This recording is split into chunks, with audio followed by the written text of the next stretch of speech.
But we're about to go into game number 2 on Daybreak. Between these two players, it is map choice for Darkomen. And I feel that name is very ironic considering the opponent he's up against. It's very tough. And it just goes to show you that you can get nervous at any stage of the game. Even if Darkomen is completely tearing up whatever division or league he's in. He made a little bit of mistakes here and there, like not being able to deal with the probe early on. Not like having 5 drones follow 1 to a mineral patch for 3 cycles. Those kinds of small things just really throw you off your game, and from that point on, you always feel behind. You make poor decisions. And they add up, too. Yeah. It adds up quite a bit. I always say this to all my students. I say, you know, losing that 50 minerals in the beginning stage doesn't actually put you just 50 minerals behind.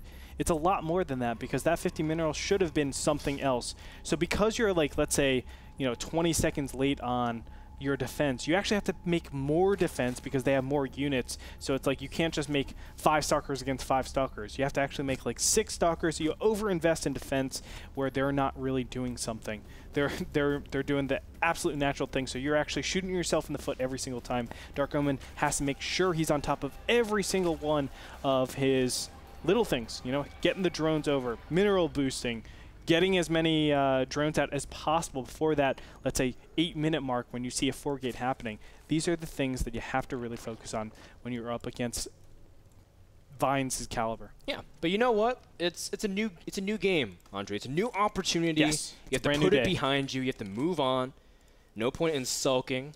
No sulking. Kind of, you can go back and watch a replay and whatnot, but in the end, it's game number 2, and game number 1 does matter in the course of things, but you want to just keep a clear mind. It's best of 3, and there are mind games, lots of mind games, even in this early stages of the qualifiers, and that's why Vines, I just felt like he played a really solid style because he doesn't know who Darkomen is versus Vines is a lot more publicized, and when you're the more popular player, playing safe like that 4-gate standard timing into just Sentry Immortal, third base, like DT push. I think that was just a really smart way to play from Vines, and it was well done. Absolutely. And that's exactly what you want to play.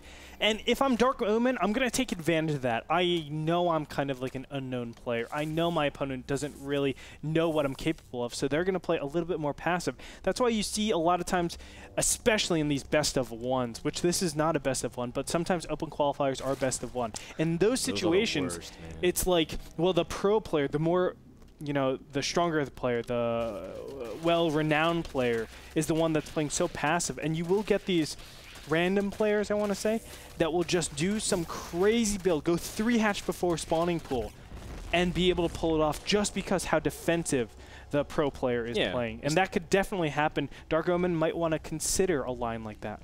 That's actually the biggest danger of being too predictable, and why sometimes even in open qualifiers, people that are extremely, extremely predictable get upset. You know, so that's why some people make a really big deal when they realize, like, for example, like that's what Idra was known for. Even Machine, his teammate as well, back in Brood War, was so predictable that it would be really easy to capitalize on. That was a very famous match with Idra, and there was a huge post on Team Liquid arguing, like, you know, he wasn't supposed to do this, and you have to be able to diversify your play, and that's like really important. You know, a little funny story about Machine. I actually casted him, of course, in NASL Season 1, where he was invited back then. But I think like a year later, I go, "Hey, Machine, long time no see, man. How's your play been? What are you up to? What are you doing?" He's like, "Oh, yeah, I'm good. Just playing a lot of StarCraft, blah, blah, blah." I'm like, "Oh, cool. Are you still losing with 50 drones and no units?" He's like, "All the time." I was like, "God dang it, Machine. You got to stop doing that." Good old Bryce. I feel so bad because it's almost the same way. For a long time, it was the same way the way Rhett was losing.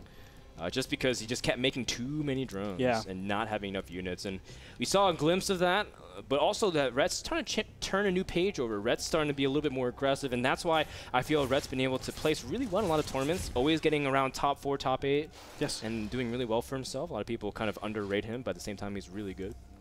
But more about Darkomen. He seems to be playing a very similar style to, well, what Rhett likes to do, actually, going for fast 3 hatchery. And most Zergs do. Look at this fast gas. Look at this chrono boost allocation, though. He's actually going all towards his gateway, which is very suspicious. So he's looking, I think, to just deny him a lot of scouting, but he hasn't even completed his wall. This is absolutely crazy. I haven't actually seen something like this before. But yeah, that Stalker is just to deny scouting as much as possible. There's only one Overlord in position. This is kind of weird, but Darkomen does have it in the right position to check these 2 gases. Now, if these 2 gases are up, then obviously there's a lot more tech deviations that can happen. Vines going to drop 3 more gateways. Darkomen's going for mass amount of speedlings, and he's going to fake this 3rd expansion in terms of macro and go for a mass speedling all-in. This could work. Yeah. This can work very well. Vines is so unprepared for this. He has gone something that really doesn't defend against a mass speedling all-in, and this is a 3 hatchery mass speedling all-in. That's a lot of larvae. Although he only has 2 queens, he still can get ample amount of units out. And supply is very deceiving. Yes, I mean, he does have a large army supply, but the Zergling count can be extremely high. It can be up to 70 Zerglings.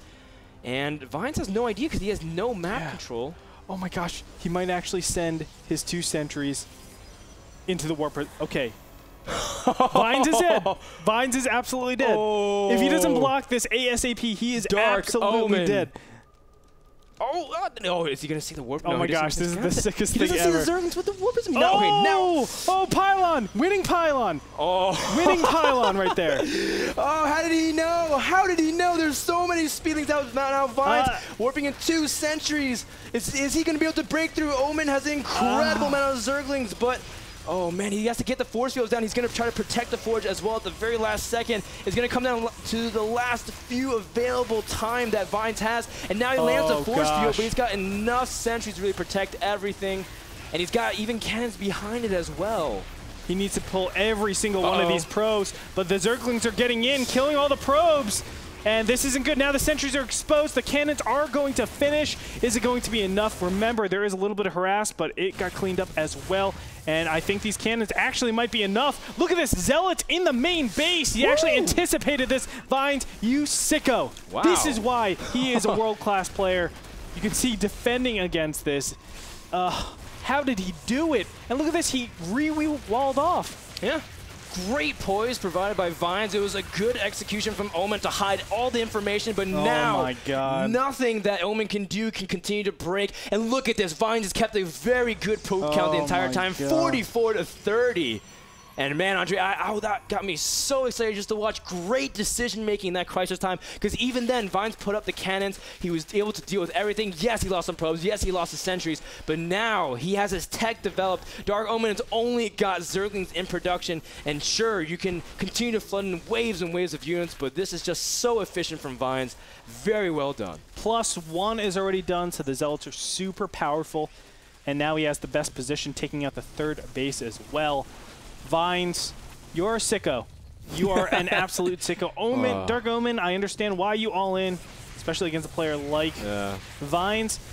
But that's going to be curtain calls. This is the last attack. The Zerglings are going to Will scratch. It work this time? They're going to scratch the surface, and that's it. I don't think, it's not going to do anything. GG gets called out, and Vines advances to the round of 64 after a very, very interesting set of 2 games. And you know what, Andre? I actually really enjoyed that series thoroughly. It was good to see a person that takes a different route to approach a high-level Korean like that, saying, you know what, I'm not going to try to just win because I know you're going to beat me throughout the course of a best-of-3 macro game. I'm just going to try to mind game you. And you know what? He tried his best. There was an opportunity, but Vine shows why he is crisp and clean execution. I think, honestly, if those Zerglings didn't go for the probes and they instead went for the cannons, he wins right there. He absolutely wins. It's just super, super unfortunate, that position. But, you know, Vine's really showing his crisis management. And let's be honest, he thrashed his opponent game number 1. Game number 2 was very, very close. But this is the difference between a okay level player or even a pro player and a super pro player. Vines is showing his worth. Yeah.